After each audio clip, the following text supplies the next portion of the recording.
The Bob Murphy Show, episode 353.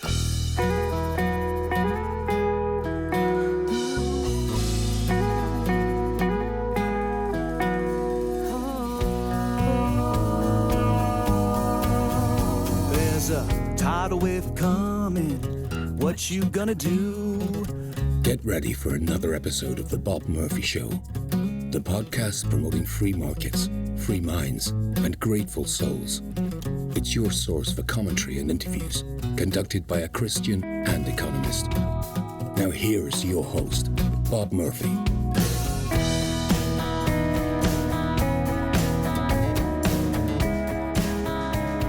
Hey everybody, welcome back to The Bob Murphy Show. It is yet another crossover episode. This time, Adam Haman and I are talking about the recent accomplishment of Elon Musk launching a real big rocket and then having it come back and land and get caught at the tower. So I'll let Adam give some of the logistics on that, and we then talk about the future for Elon Musk and humanity. Hope you enjoy it. Hello, Bob Murphy. Hello, Adam Haman. So who you've been fighting with on Twitter this week? You know, I haven't been fighting too much this week. I'm not I think, well, because I was at the Mises Supporter Summit, and there I was in too good of a mood, and also I didn't have time to fight too much.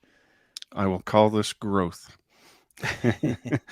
So you had to have seen, had you not, over the weekend that our multiverses version of Tony Stark landed a booster rocket in miraculous fashion down there in Texas. Did you catch that? I did see that, and yeah, it looks like they're playing a video in reverse. Like it doesn't even look like it's real. Yeah, I would have lost a lot of money even, a few months ago thinking that something that big would actually be able to be brought back under its own power and be nabbed by a pair of chopsticks and just caught. That's insane. Yeah, folks, we're talking about Elon Musk's Starship program and just an amazing feat of engineering. And I thought you might have some thoughts, Mr. Murphy, perhaps some economical thoughts. Sure. So this is something I didn't really even think about until I've been binging on Eric Weinstein lately, and he said something. Well, the context was he was promoting his own unorthodox views on physics, and partly he was saying because my vision is the only way we're going to get to the stars, that using Elon Musk with his chemical rockets and going there's nothing on Mars. Like, what's the point of going to Mars? I'm paraphrasing, but that's kind of, and I was like, I never thought of that. That we sort of just assume, like, as we're watching Elon Musk do his deal, that yes, this is the necessary next step. But I think what Eric was getting across was that no, that if you think through the logistics of it, it would be like we certainly wouldn't try to start building a tower to Mars and say, well, I know it's going to be expensive, but we just got to do, like that would be stupid. That's not going to. So anyway, I'm exaggerating there, but so yeah, just to give you an idea, I was just doing some research on this. I think the problem is what people aren't understanding is what I mean here is the economics of it. So let me just state my position. I think it makes a lot of sense to establish a moon base, both for tourism and being able to do certain scientific experiments, certainly setting up telescopes that, when they're on the dark side of the moon, I imagine that's much better than being on the Earth and so forth. There's some manufacturing under zero G conditions that apparently are very good. Like you make fiber optic cables that are much better and so forth. But in terms of then going out to Mars, like on the margin, what are you gaining by that? Besides just, having a military outpost or something, I don't really see what it is. And I just give you one example here, Adam. I was watching a video on this stuff and they said, all right, the cost of shipping a 2-ton container, like they have on those big cargo ships that you see, and then they load them onto the backs of tractor trailers. If you have an oceanfront country, the cost of shipping those is $5,000. If you're just a landlocked country, right? So the only tweak we're doing, you're still on Earth, is just if you're starting, in an interior, the cost of shipping that thing jumps to 15,000, right? So it's a factor of 3 just going from being ocean, because you got to like put it on a rail, train or something to get it to the port. And then he said to go to Mars and back would be 4.2 billion. Okay, now where they came up with that number, who knows? But that's just trying to show. So it's not like, I mean, there would have And to be something really what was the valuable. mass you were talking about? What was the unit? A 2-ton, one of those 2-ton containers. 2 tons. Those shipping containers. Wow.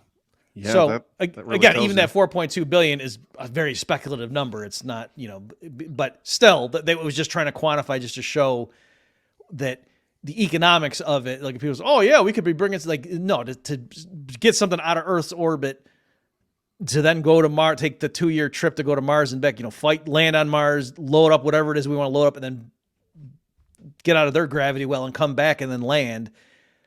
How expensive that trip would be.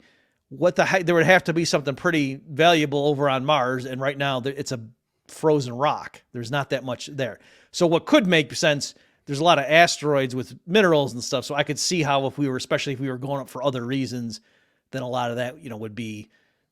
We wouldn't have to keep shipping up minerals from Earth if we had space stations up there, for example. But anyway, so my big picture is, even if we colonize space, it's not obvious to me that humans are going to terraform Mars, for example. I don't know that that's a necessary part, that it might just be quicker to leapfrog into making permanent space stations that, like are cylinders that rotate or something to simulate gravity on the inner wall or something. So that's kind of where I'm coming from. And so even though, yes, that's cool what Elon did, I don't know that just making bigger and bigger rockets, chemically based, is what we're going to need to do. That he might be pursuing the last vestiges of that approach to conquering space. Yeah, that's interesting. Anytime I hear people talk about just how important it is to go out in space and gather all these minerals and colonize all these planets, it is definitely true that they just act like it's costless, or that it's like no big deal, that it's obvious that the gains would outweigh the costs, and that's not proven.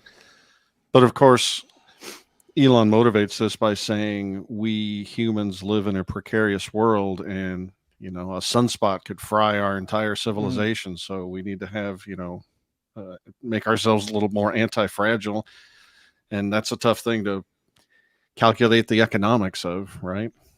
Oh, definitely. But yeah, so let me say before I forget, I think what you will see is humans covering the oceans on Earth, that floating cities and things like that, or cruise ships that just keep getting bigger and bigger and slower. So maybe they're not literally stationary cities, but maybe they can move if they needed to. But I think that's what you're going to end up seeing.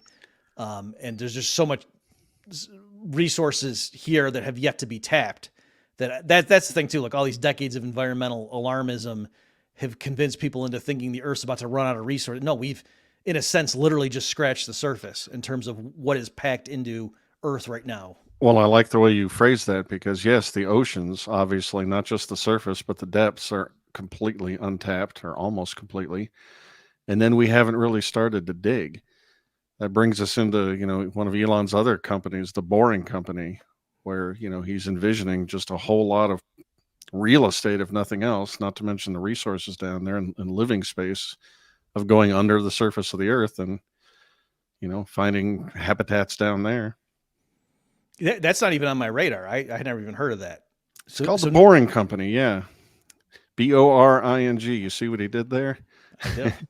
And I mean, I think he used that tool to build here in Las Vegas a tunnel from the convention center to the Strip or something like that. It's kind of a boondoggle. It doesn't work really good, but yeah, I mean, Elon thinks really, really big, and he thinks about resources and tapping into things we haven't been utilizing or even thinking about before.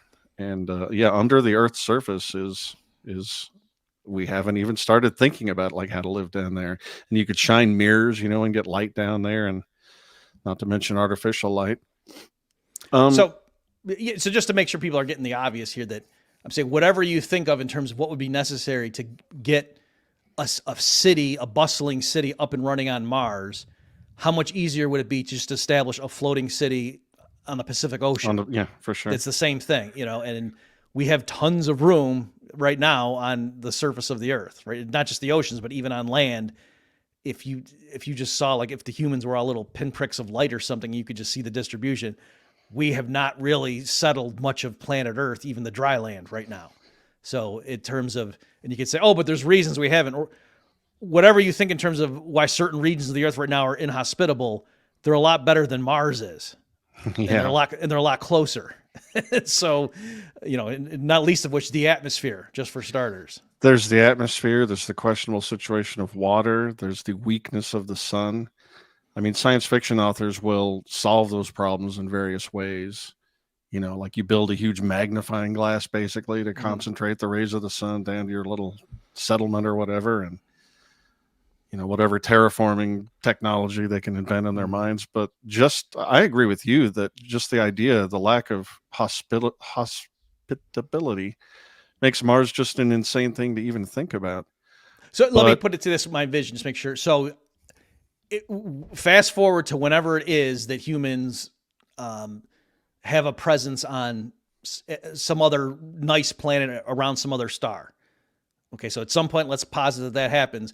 I'm saying at that point, it's not that humans would be all piled up around Mars. Mars would be like the analog of right now a scientific outpost in Antarctica. That, yeah, there might be some humans living on Mars, but it would be for like research purposes. It's not that there'd be any reason for humans to populate that planet. Or a hub, maybe, as a gravity well or something. The way you phrased it just sparked a thought. Maybe Musk is using the mythical qualities of Mars to say we're going to Mars, but what he really means is bases on the moon and then a few space stations in various places that are useful for us to refuel. Rockets are going to go out and grab asteroids and this and that and the other. Maybe he's just using that as a placehold in humanity's mental model, just to think about just exploring the heavens somehow. I mean, maybe I've seen videos like talking about what Elon's plans are, and it's like, oh, he's going to have to send like 1,000+ starships to Mars in order to get the cities up and running and that kind of stuff. So anyway, you're right. I mean, if you're saying maybe he kind of knows this really isn't a big thing, and it's not that our plan B is moving humanity to Mars or something like that. But my point is just to clarify in what I think it will actually look like in terms of the economics, that by the time humanity is, when we have the ability to get to other star systems, I don't think the gravity well issue of Mars is going to be a big deal. I guess that's another way of putting it, right? It's not like the Starship Enterprise ever said, oh, well, let's, use a slingshot maneuver because, our engines aren't very tough. And if we, it's just like, no, you just go that way and warp 3, let's go. So. Yeah, I definitely was thinking of it as a parking spot because of the gravity, but I'm probably misunderstanding the point. Still, though, landing that booster rocket was pretty amazing. At the same time, they crash landed with similar, a soft, gentle landing using their rockets. The Starship portion crashed into the Indian Ocean, exactly where he aimed it, which means we have reusable vehicles, which is an amazing cost savings. And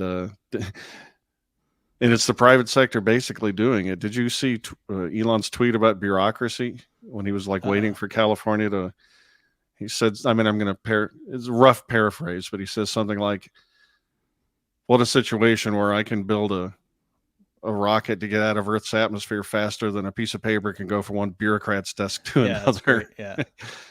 I saw something similar. It wasn't from him. It was someone else. And I guess I technically don't know if this is true, but it seemed true, and it supports my politics, so I'll say it. Supports my worldview. Yeah, that something like one of the biggest obstacles for Elon to be able to do that was to get the FAA or somebody to approve it or something like that. That it was, besides just seeing the technical achievement, just keep in mind that a bunch of bureaucrats, had to sign off on that. So, yeah, it's pretty crazy.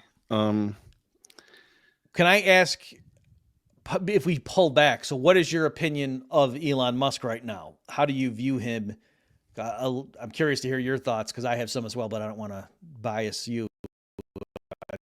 I'm curious because some people are cheering him. Certainly there's many progressives saying things along the lines of, oh, well, he still sucks, but yeah, this was cool, because they don't like him about Twitter. When when you gave me the inkling that you were going to have something slightly negative to say about Elon Musk, I was going to come with the joke that, Bob, I hate to be critical of you and cast aspersions, but is your problem with our multiverses version of Tony Stark the fact that ours is African American? Because that's just wrong, Bob. And I think the Tony Stark comparison is apt because there's certainly a sense in which he's gotten a whole lot of his inertia, at least, with government contracts, just like Iron Man. You know, he was a weapons producer. I didn't even think of that.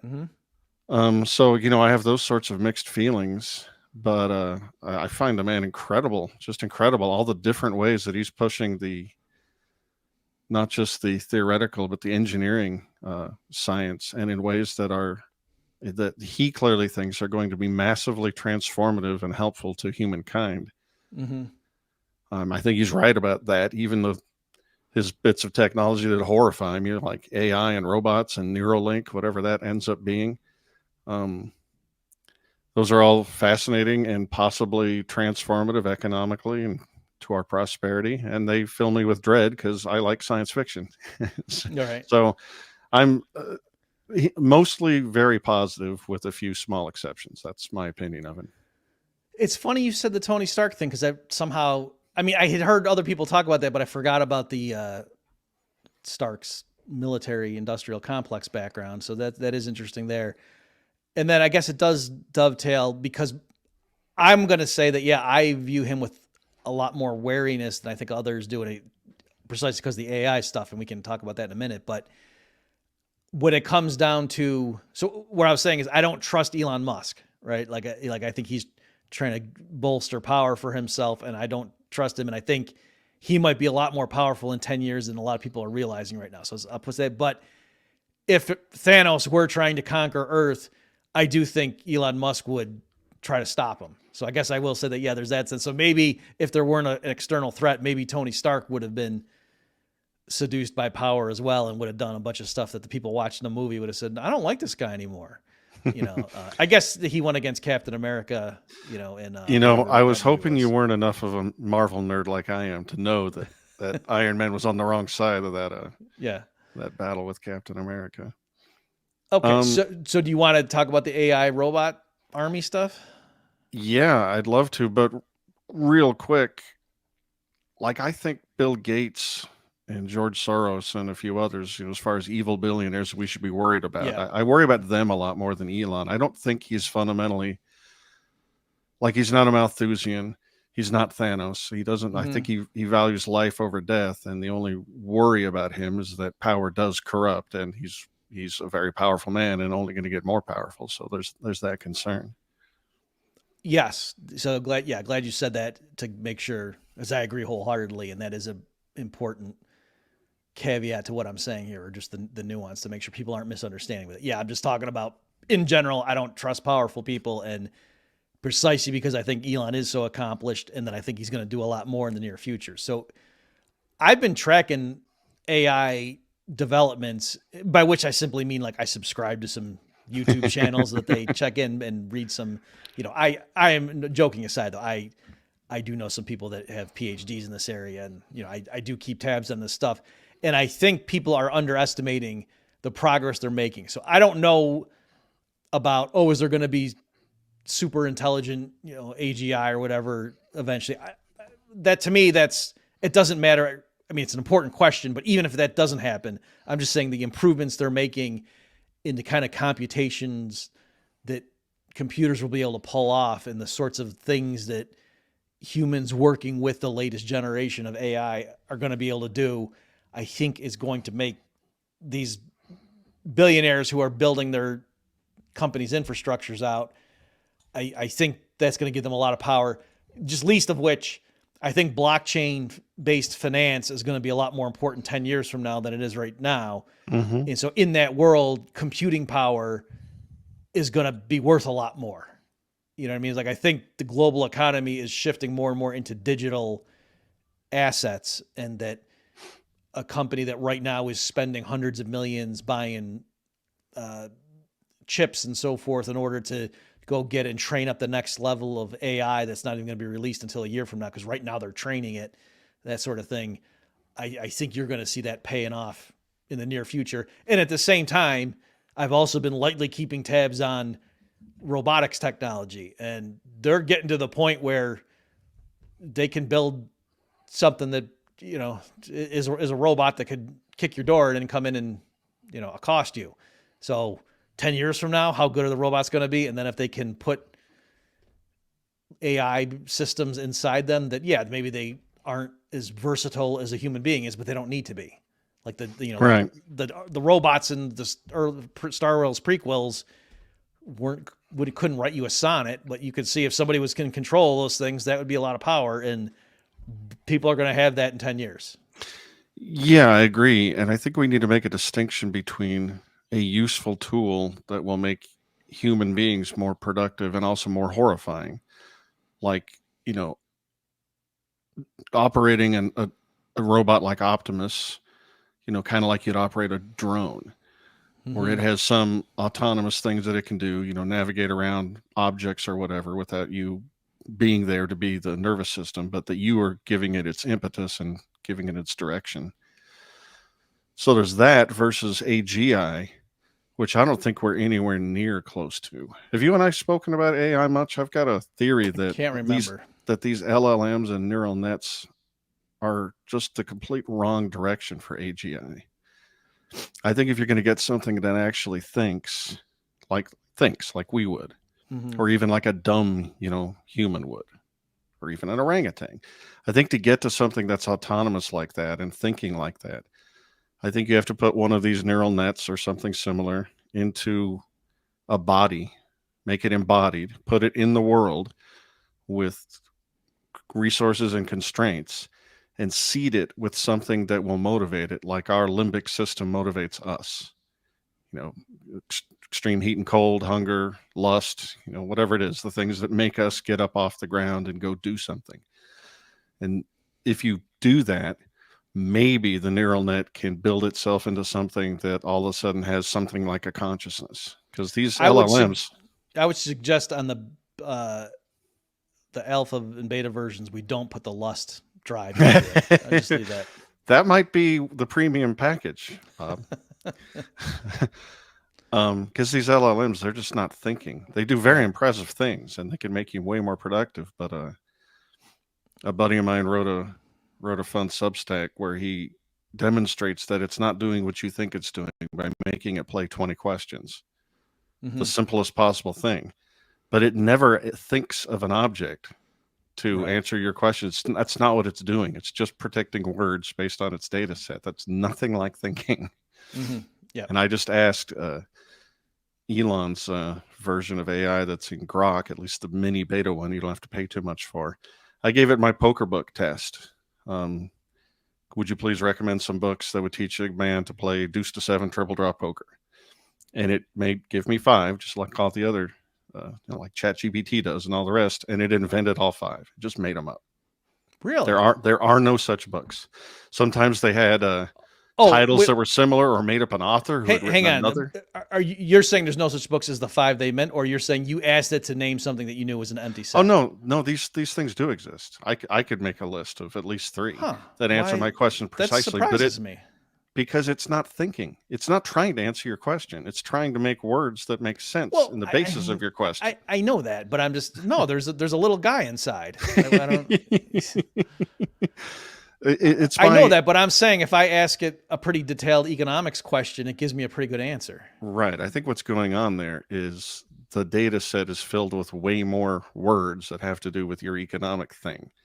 And not that many people are asking about poker or have trained it about poker. All right. So if you had asked it, give me 5 books on how to play poker, it might have done a better job. But since you said such a very specific thing. Yes, but it is answerable. I mean, you can go right on to Amazon and find books that will do the exact same thing that I wanted it to do, but it didn't feel like it needed to do that. It did something else and pretended to be thinking and answering my question. Something just, you sparked something there that reminded me, the guy that works at my company, Infinio, our chief AI scientist there. So they're trying to get it to do something, and it was a kind of thing where it had to do like 100 operations in a row. and it would do like 5 of them and then say, and now you see the pattern and you can do the rest. Like that's what the AI, which kind of defeats the purpose of us trying to, outsource it. So he was coming up with it and telling me the tricks they were using to get it to be recursive and so forth, like having, the outer shell AI call the inner shell multiple times to Right. that kind of deal. Yeah. But I said, like, why is it doing that? Is that like on the company's end because they're trying to ration the computing power doesn't our packet? And he said, no, that's not it. It's that it trains on stuff that's on the internet. Yep. And in in many examples, that's what will happen is, the human author will say, for a problem like this is how you solve it. Right. And so on and so forth. And, we leave the rest as an exercise for the reader. This is what an answer looks like. And that's all I can do is give you what one looks like. Right. So it's just kind of funny that it didn't, like you said, I could realize it. Right. But don't you understand is you're our slave and we don't want to do that. So, okay. Very interesting. So yeah, I don't have a problem with what you're saying in general, that the LLMs, and that's kind of what I meant before, that I don't know whether it's going to be Skynet in 10 years from now. I'm not saying that it is. I do think there might be inbuilt limitations to, what this kind of approach can do. All I'm saying though is they still are making great leaps forward. And it's more that teams right now are all making advances in one very narrow domain. Like, let's make it more and more realistic when we try to simulate a human face saying something. Like, it'll scan somebody's static picture, like a headshot, and then generate video. And if the person talks, then it can take that. And so, like, just to be able to take just a sample of your voice in a picture of you and then generate video of you apparently. So I'm just saying they keep improving that. So is that thing simulating you? No, it's just simulating, but there's 100 different things that I just check in on every once in a while to see it, and they keep making progress. And I'm saying as those things all come together, that I don't doubt that somebody like Elon Musk 10 years from now could have a 10,000 strong robot army. Oh yeah. That are I pretty am afraid intelligent. of that. Yeah. Because you don't need AGI for one of those robot dogs with the machine gun mounted on its head. Right. To be able to just send it into a house and have it go kill everything. Exactly. In it that moves. Like you said, that there could be some human coordinator that's off site, and that they have some local autonomy. Like, it knows, if something starts shooting at you, you don't wait for the base to tell you shoot back. Exactly. Just automatically. And if there's something in its environment, it sort of knows to move away from it or to handle the obstacle or something. Yeah, that's going to happen clearly based on the trajectory we're seeing. And people might say, but surely governments, okay, but it wouldn't shock me if 10 years from now the U.S. doesn't exist anymore, and Texas and Florida and California have broken away, and Jeremy Kaufman has a 10,000 strong militia in New Hampshire and so forth. So fortunately, he will keep Washington's forces distracted while Texas just flourishes in relative neglect. Has somebody shown you our white paper on the subject? Because that is the plan. I don't know if you knew that. I didn't know. That doesn't surprise me, though. I was just recently looking at the population figures to see if just recent trends continue, at what point. In other words, on net, it is definitely true. I don't have the numbers in front of me, that New York is shedding people and Florida and California are gaining people in California. Certainly in terms of what's called domestic in-migration, like, in other words, ignore external immigrants coming in and just the rearrangement of people who are already inside the borders. Mm-hmm. And clearly they're leaving New York and California and entering Texas and Florida. California might be still gaining people just because they still have, the additions, but from externally. So that was just a little tangent. Sorry there. What is your white paper about? Oh, what you just said about Kaufman's forces being at a standoff against Washington's forces, allowing Texas to. Oh, I thought you just meant about Texas, kind of like, hey, if we just keep our head down and just keep growing. No, I was talking about the military scenario. Yeah, we've been. But explicitly. No, I'm just making stuff up. Oh, you got me all excited. Okay, but you see why at first I thought you just meant a standard, like, Southern strategy kind of. If we just, don't provoke open warfare, eventually we just get stronger and stronger, and each passing year it's costlier and costlier for Washington to do anything about it. So that's what I thought you meant. Don't worry, Bob. You passed the test. I'll share the paper with you. Okay, thank you. I get it. There is no paper. Exactly. Right. We're just going to vote harder. That's the solution to everything, and we always pay our taxes. I got an A in fifth grade social studies, and this is what I believe. Did you, going back to Elon and going to the moon and space travel, have you heard the theory that the people who think we never went to the moon, and they're getting louder every year, they talk about the low probability of humans being able to exit the protective shield of the Van Allen radiation belt. And so that's why we had to fake it, because human beings will just Right. fry if you get far enough away from the planet. Have you heard about that or given that any thought? I've definitely heard about that. That yeah, that's one of the primary arguments for why it's not possible. I've seen apparently the explanation for why the Apollo mission. Let me back up. So what they admit now is that if we're going to go to the moon, we have to build all of this shielding and stuff because there's this area on the trip where you're exposed to these cosmic rays and blah blah blah.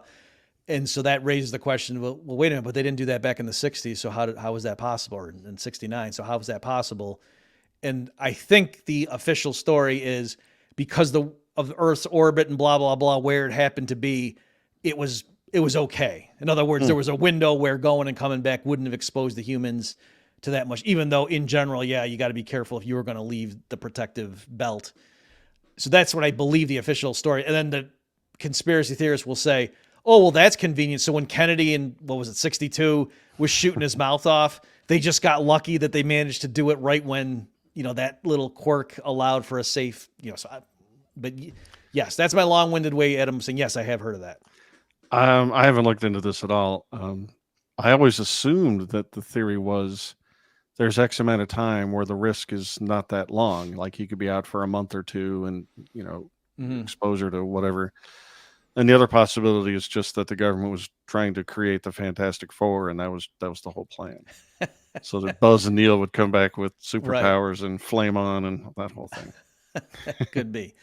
Yeah. So again, it's been a while since I looked at that, but my understanding at the time was the official position with in general, going back and forth, not even just for exposed multiple trips, but even just once might kill the guy given the shielding and stuff that they had at the time, but that the particular trajectory that was involved with the Apollo missions allowed for that. Well, no, the first one, I don't actually ever remember hearing, because I never see people saying, oh, and how did they fake the third one because of the same objections. I don't see that. Usually people just argue about that first ostensible moon mission. So I don't know what the arguments are for the subsequent ones, if they improve the shielding or what. But yes, right now, for sure, if you watch NASA people talking about us returning to the moon, they do talk about the necessity for shielding, building a much thicker shielding than would have been the case on the 69 mission. And it just boggles my brain that we live in a society that's as seemingly as rich and prosperous and safe as ours is. And we're sitting here wondering if really the government would lie to us about such a big thing like that. Because of course they would. If they could and they stand to profit them politically even, of course they would. Oh yeah. If you remember, like when I had Owen Benjamin on my show, I admitted to him that when you start looking at like, there are some things that super, like if Kennedy had said in the early 60s, by the end of this decade, we're going to build a railroad connecting New York and LA, there's no way they would have done it on schedule. Right. And so it does seem like, but they managed to put a man on the moon and come back on schedule. Like that's kind of impressive. So there is a lot of prima facie. And also too, like we haven't gone back since then. And that just seems kind of weird that they were able to do it a bunch. And then I'm not worried about that one because the impetus was, the Red Scare and, the Soviets and Sputnik and all like that. I think that really made it politically. Plus, I don't know, is there anything on the moon to go back for? If you're not going to follow through with a huge station that's doing all this research? I suppose one could argue I'm being inconsistent that didn't I say in the beginning how stupid and pointless it was to go to the moon and Mars besides a symbolic thing. So given that, we all agree, Bob, that it took forcing taxpayers at gunpoint to do it back in the 60s. And, that project didn't pay for it. So nobody would have voluntarily funded that. And so, it's not fair enough that possibly that's the case. But In any event, I am not officially saying I doubt the moon landing. I'm just saying if somebody wants to say, I don't think that happened, I'm not going to say, oh my gosh, what an idiot. Like I can understand. Whereas some of Owen's other theories, like that the earth is not a spheroid, I think I'm pretty comfortable saying the earth is basically a ball. Yeah, I'm on Team Spheroid as well, and I also believe we went to the moon. But if I got shown, if I got shown convincing evidence that that wasn't the case, it would knock my socks off. I'm perpetually willing to believe darn near anything about how evil the government is.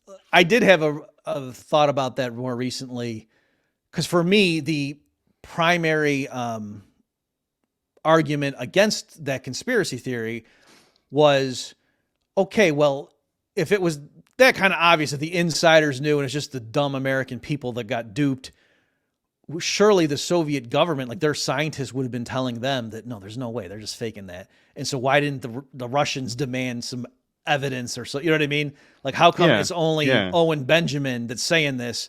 Wouldn't that be very embarrassing to the American authorities? So why didn't the Soviet Union say it? But then I thought, okay, I could see that because maybe they would say, all right, let's see if they get away with it. You know what I mean? Like, let's hang back, guys. Let's see.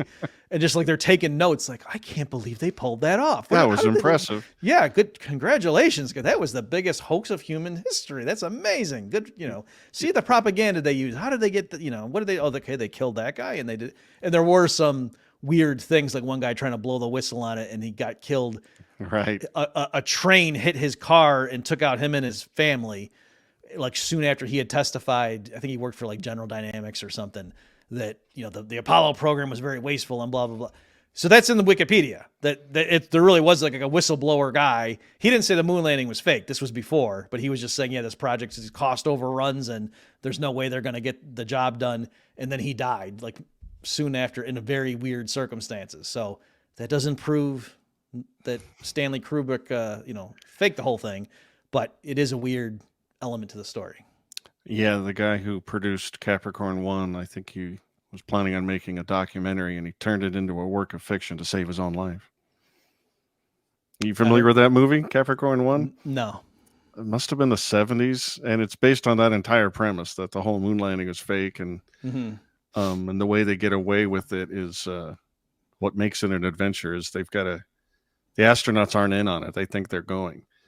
So they go to this place and they think they're going to take off, and in order for the government to perpetuate because these guys are the right stuff, they would never lie to the public. So the government has to kill these guys. So they break out and end up having to march across the desert to try and, anyway, it's fun 70s movie, Capricorn 1. Yeah. Yeah. I've thought in terms of people saying, well, so all the thousands of people at NASA were all in it. And I was, no, I think it could have been, I could see if somebody made the case that they sent the ship up and it just went around the earth a few times and then came back. And that they, so that all the people in mission control and stuff thought, or maybe there were some higher ups that knew, like, yeah, the delay from when our signal goes out until when the return comes, or maybe they faked that too, who knows.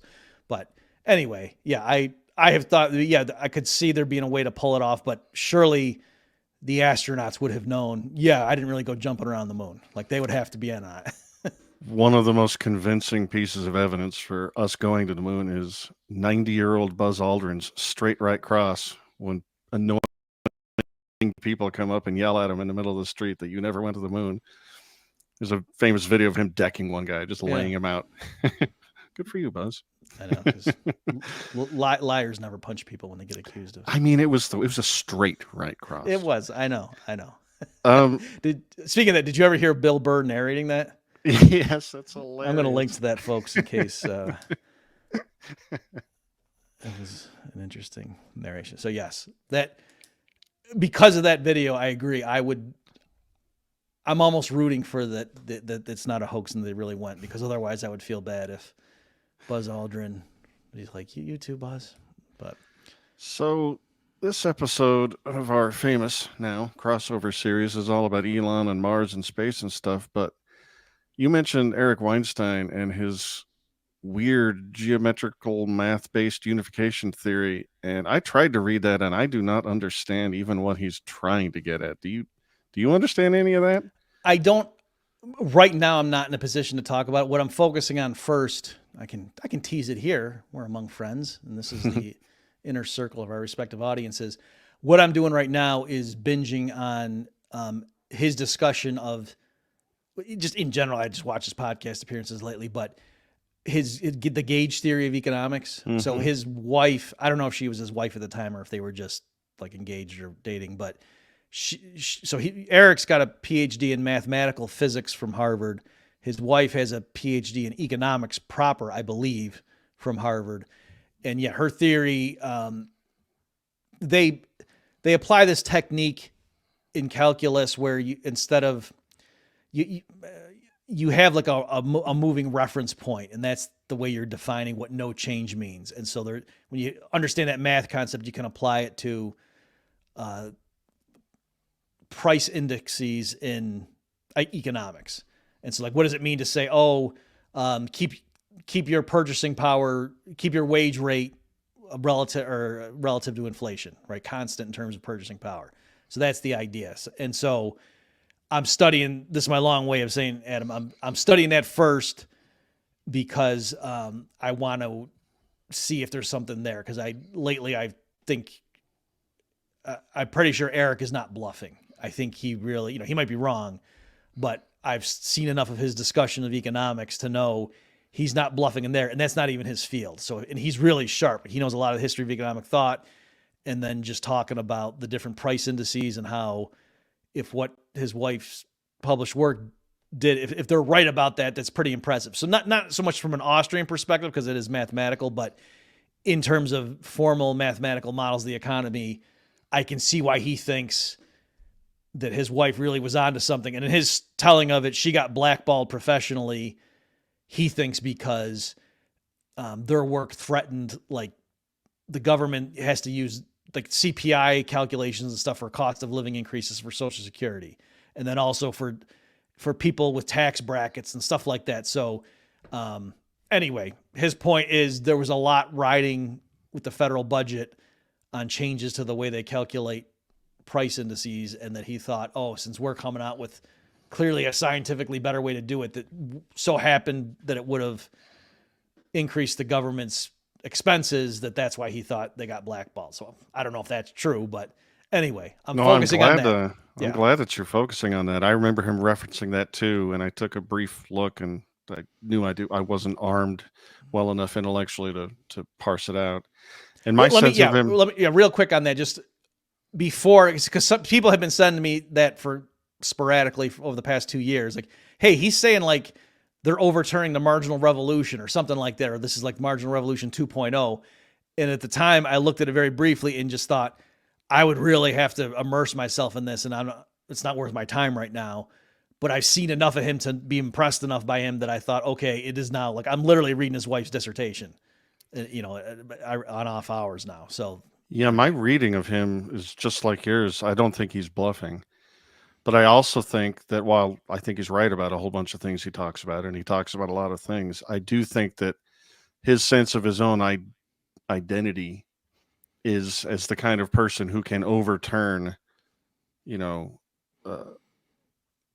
intellectual traditions that are, wrong. I think he thinks of himself as an Einstein in a lot of different fields, like the guy to revolutionize the theory and pull it all together. And right. I think he's just predisposed to think of himself like that, which means, it doesn't mean he's bluffing or lying, but he might be pushing a thing further than, it has good reason to be pushed.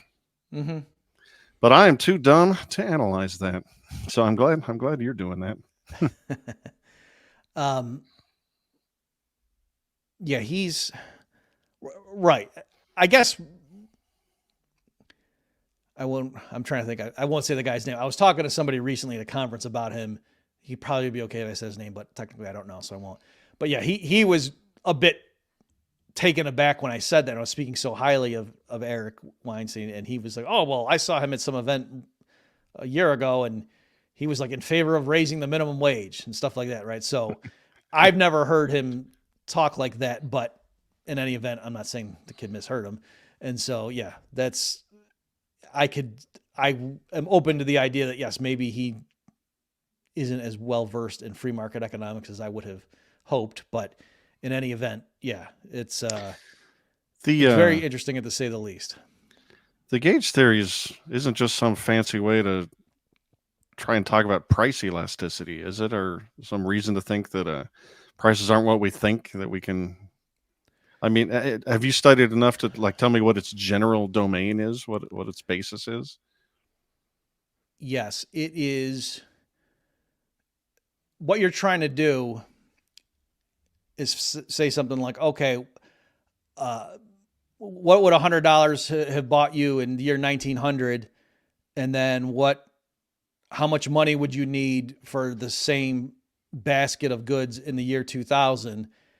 And you can't just do that directly because the goods have changed, right? Yeah. So like what the average household's going to buy is so different between the two that it's kind of, Yeah, it's apples and oranges and piles of sand. It's so different. right. Yeah. And so the conventional approach is to trying to deal with that. You can have things called like chain indices, where it, over time it takes snapshots, and then like as stuff gets substituted in and out, and it tries to like look at the prices.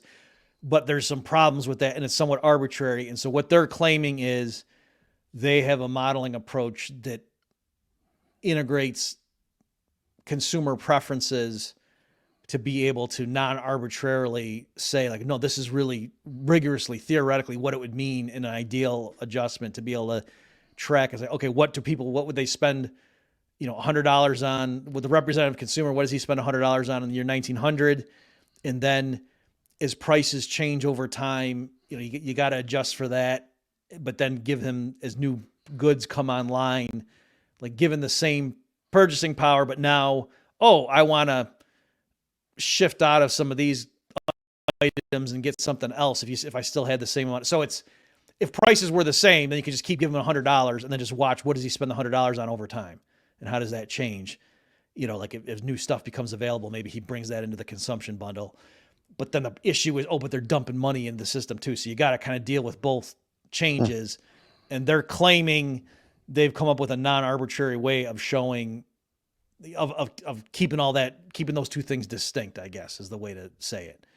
And so that's definitely what they're claiming to do. And then they're also saying, we show that, in the theoretical framework that we're employing here, our system matches what the conventional people say their approach would yield if they had perfect knowledge or something like that. So I think what they're claiming is they came up with a way that we can approximate this thing, and that performs as well as what everybody else admits. In a perfect world, this is what our preferred method of the CPI indexing would do, but we can't do it in practice because we don't have access to the right information. Something like that. Well, I'm going to bet the don't on that whole claim, but who knows? I mean, the CPI is garbage too, so maybe it's better than what they're using now. I don't know. Yep. So as far as I will just say this, that I saw the analogy he made. So he was talking to, as far as his physics stuff, like his unified theory to explain everything. He was talking to, I think it was Chris Williamson, and he was saying, so what's your idea of how we're going to, escape as Elon wants to do? We're going to get off Earth because we might blow each other up, or at some point, the sun's going to snuff itself out. So clearly humanity can't stay on Earth forever. How do you want to escape? And Chris was saying, he was actually gave a pretty good answer. He was talking about, we could leapfrog, go to the moon and then Mars and whatever. And and he's saying, okay, but that's still just our solar system. How do we go, maybe Alpha Centauri doesn't have a habitable planet. Like maybe we got to go 100 light years away before we find one. So how are we going to do that? And he was saying, well, we'd maybe put everybody to sleep, cold storage and send them out and then wake them up. Or maybe we build a colony ship that there's going to be 50 generations, but eventually we're doing this for our great-great-great-grandkid, that kind of stuff. And so Eric was just dismissive of that and saying, no one's going to get inspired to do that. That might be a last-ditch thing just to make sure we don't go extinct. But he said, no, the analogy he was using, he like pulled out an iPad, I think, and he was like having a map, and he's like, how you kind of can squinch your fingers together. Tesseract. A tesseract.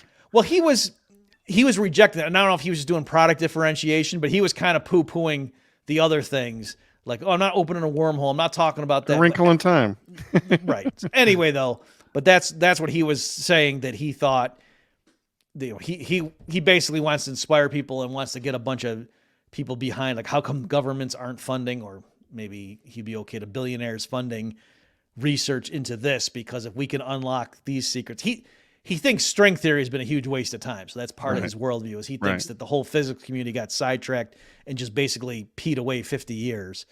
So he thinks, no, we should be focusing on these key questions. And that's what, if he thinks if he's right about how it's going to turn out, that ultimately, that's going to be the way we're going to be able to escape the solar system, not by building stronger chemical rockets and putting people to sleep or doing something that takes 50 generations. Yeah, it's a revolution in the way you're thinking about it. You're either thinking about it, analog to this moon, to that planet, chemical rockets, colony spaceships, or you're thinking of basically magic, kind of science that if it were true, it would look like the Tesseract. We'll just fold space. It's simple. Why are you building all these rockets? Yeah. And I certainly hope that mankind keeps imagining and keeps doing research to try and find such things if they're true. But that is just a unicorn. I mean, he's just wishing right now. Right. Yeah. So that none of that in my mind disparages what Elon Musk is doing, but I just want to remind people or tell people they haven't thought of it before, that it is possible that Elon is just barking down the barking up the wrong tree. Yeah, this could be horse and buggy technology for what ends up really making mankind able to go to different solar systems or whatever. Yeah, I was recently at the Mises Institute Supporters Summit, and somebody flashed up a slide, and it had the famous Henry Ford quote where he said, "If I had asked people what they wanted, they would have said faster horses." Yeah, I love that. I love that. Yeah, you never know what human ingenuity is going to gift us with, and I can't wait to find out. So I'm thinking 10 to 15 years from now that various states will have broken up, meaning not just the U.S., but like other areas, like you might see more secession or just maybe de facto, not necessarily officially. And that today's billionaires, some of them I think will be trillionaires, and that, they're going to have these empires of like massive computing power where they're mining Bitcoins and, possibly other crypto or whatever that may have emerged, and backed up by armies of robots and things and floating cities, all kinds of stuff like that, and powered by very powerful AI engines that maybe are not literally thinking the way we do, but still are aiding the responses of these systems. And that against them, there might be a few governments that are powerful enough that they're still like the big boys on the planet, but trillionaire Elon Musk's organization that's got all kinds of satellites and can mine Bitcoin, mining a big fraction of the Earth's money per year, and has 50,000 robots and stuff like that, and can knock down, has space-based lasers that can shoot down ICBMs that might be launched by Russia or, DC or whatever, that would be a pretty, serious country, an entity that they have to deal with. That's why, unlike you, I am making sure I stay on Elon's good graces. Yeah. Well, this has been great, Bob. Anything else you want to elaborate or get off your chest? No, I think I'm good. I think this is a good place for us to wrap up. And as we, like you say, maybe go send some nice, encouraging tweets along these lines. I think that's also why there's been such a concerted effort to shut him down, is that he really made the smart ploy of, him buying Twitter. Like that was a very far-sighted move on his part. And I don't think it was just because he knew like, oh, I'm secretly want Donald Trump to win because I don't like minorities or something. No, I think he realized if we can just keep the entrepreneurs alive for another 10 years, we're going to get our foothold in. Going back to his motives, I mean, I don't think that if you took his love of free speech, if you took that off the table, I don't think this investment made sense. I mean, I think he's enough of an entrepreneur and an engineer to make financial sense when he builds Twitter, now X, into what he envisions that it could be. Adding the video, which is already done, adding the payment processing, and just all the things that he thinks it can it can turn into. But I think when he took it over, he was just upset about what he viewed as the draconian control of free speech that the political system had, and I think he just thought it was really important. Oh, and of course, all the rest of his businesses can't really get off the ground if an oppressive government regime controls everything. So there's that. Right. That's what I'm saying. That if he's looking ahead to the 10, 15 year vision that I just sketched, assume he's even in the same ballpark as that he's in his mind, he's like, yeah, I just got to make sure I don't get arrested or killed before then, or shut down in some way. It's a good point. Yeah. And so, what can I do? Well, certainly by him keeping Twitter relatively open, that's limiting the ability of the U.S. authorities to do what they want to do. You know what I mean? And so I could see how, in his mind, just purely instrumentally as a means to it still fits. You're right. Fend them off while he's still fits. and it's fine. Just if the mob families are going to war with each other, you might have your side, or you might say, I'm glad that they're shooting at each other and not at me. So anyway, none of this, I'm just trying to give neutral analysis in terms of Elon Musk, that I think people should be looking at him. Here's what I'm trying to say, Adam. I'm putting my finger on it. Growing up, I always thought that, there's the political officials and then there's the heads of corporations, and those are two different spheres. No, this is the private sector and this is voluntary market, and these are the bad. And now I am more seeing it as these companies become as powerful as mid-sized government, political states, including with their armies and everything, and intelligence organizations and economic might and whatnot. I could see it making sense to stop making this bifurcation between a private company, and I think at some point you just gotta have a broader category of analysis. I mean, the distinction was always something of a fiction, like all the way back to Alexander Hamilton, right? I mean, you've got private interests manipulating the government to enrich themselves, since forever, before that even. So, it was always a distinction in just epistemologically, a distinction in kind, not a distinction in practice. Obviously, in practice, the two things are intertwined all the time, because that's what power does. It's corrupting. Right. And the one thing will use the powers of the other to enrich itself. And you can't keep them apart. They're like, magnetically attracted, wealth and political power. How can you keep them separate? You can't. I guess what I'm saying, though, is I think even there, so I was always on board with what you just said, but at what point would you, if it gets to the point where Tesla or SpaceX, whatever, Elon Musk Enterprises, that viewed as a whole collection of power emanating around him, his influence on what happens on planet Earth, at some point, I don't think it makes sense to say, oh, that's still a bunch of private companies that have figured out how to engage in crony relations with the other states. I think at some point that is its own deal. And it comes to an arrangement with other states, but just like Switzerland and Nazi Germany can, sign a treaty or something, and they can come to an understanding. And so I think at some point he gets so big, it's like, if you want to say, oh, it's a private company, but well, in which jurisdiction? You know what I mean? If it's a global thing, it's. But anyway. It's like, to me, this seems just like regression towards the mean almost. Like we used to have powerful people called kings, and they were power centers unto themselves. Mm-hmm. And then we invented nation states and tricked ourselves into thinking that democracy is a thing, and tricked ourselves even further to say we can invent something called a republic. And we've transcended this thing where powerful men act powerfully in the world.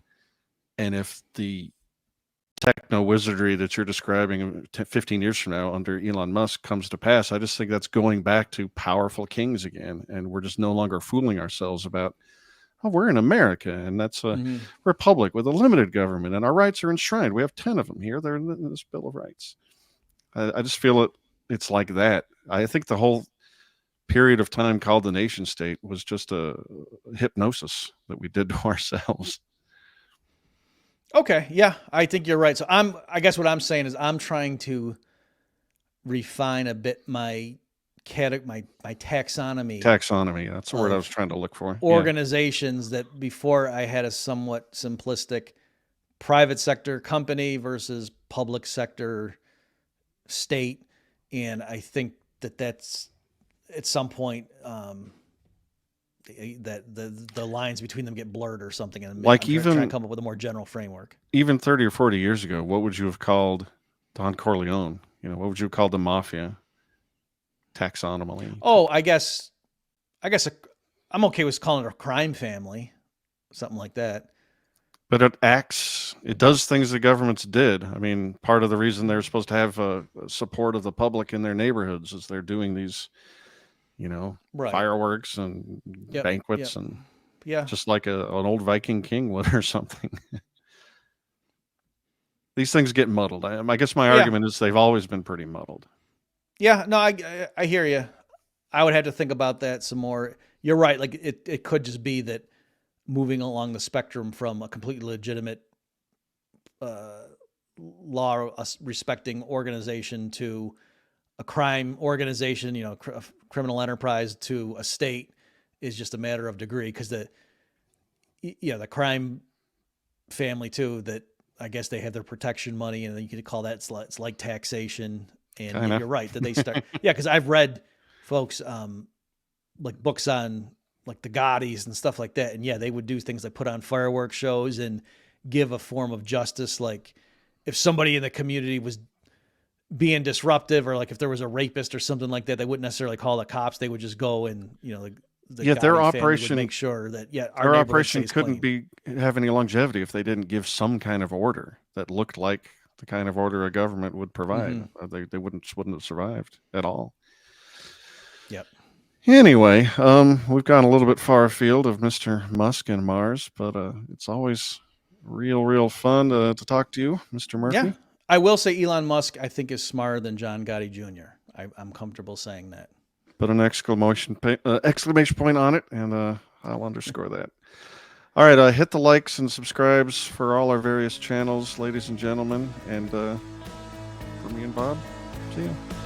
Thanks, Adam. Thanks, everybody. See you next time.